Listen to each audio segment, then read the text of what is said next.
In today's video, I'm going to show you how to normalize audio in Audacity quickly and easily, so your track sounds more consistent and professional.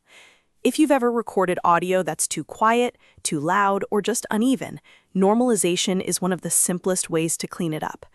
And if this tutorial helps, make sure to hit like and subscribe for more Audacity tips and easy audio editing guides. Let's jump in. First, open your project in Audacity and select the audio you want to normalize. You can do that by clicking on the track header, or if you want to select everything in the project, just press Ctrl A on your keyboard. That makes sure the entire waveform is selected and ready for editing. Once your audio is selected, go up to the Effect menu at the top of the screen. In the list that appears, hover over Volume and Compression. This submenu contains tools that help you control audio levels and make your sound more balanced. From there, click Normalize. This opens the Normalize settings window, where you can fine-tune how Audacity processes your audio.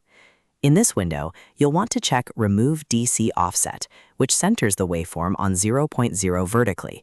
This helps clean up the audio and can improve the overall signal before applying the level change. Next, check Normalize Peak Amplitude to -1.0 in the box.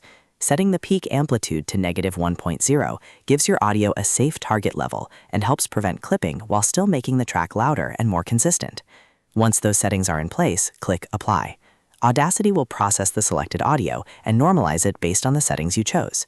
After that, you should see the waveform adjusted and ready for playback or export.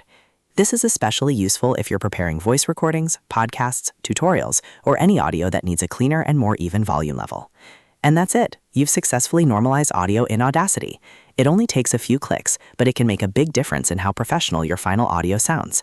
If this video helped you out, don't forget to like the video, subscribe to the channel, and turn on notifications so you never miss the next Audacity tutorial. Thanks for watching, and I'll see you in the next one.